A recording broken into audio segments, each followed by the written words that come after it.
Feste di fine anno con vaccino nelle case di riposo di tutta la regione, le prime a essere rientrate nel piano di copertura dopo l'arrivo delle dosi di Pfizer.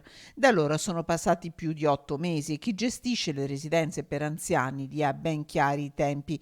Il Green Pass vale 9 mesi, il tempo sta per scadere.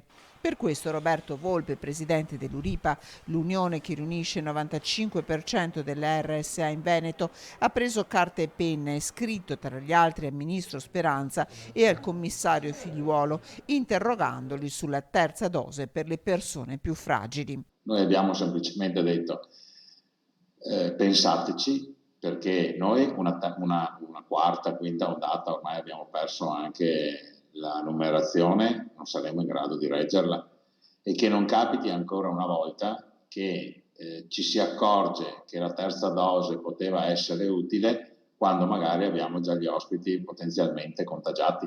Un appello caduto nel vuoto per ora, ma la preoccupazione resta alta, suffragata da uno studio pubblicato a fine luglio dal Centro Europeo per la Prevenzione e il Controllo delle Malattie, che segnala una recrudescenza dei casi di Covid da variante Delta tra gli anziani ricoverati nelle strutture.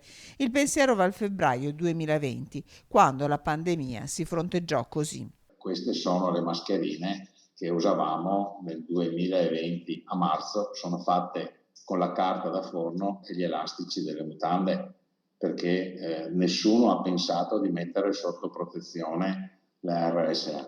Non vorremmo trovarci ancora in questa situazione. La situazione per ora nell'RSA è di tregua armata con la spada di Damocle della mancanza ormai cronica di personale, soprattutto di infermieri. Siamo in tregua, è una tregua. In questo momento i nostri ragazzi e le nostre ragazze sono comunque stremati da questi 18 mesi.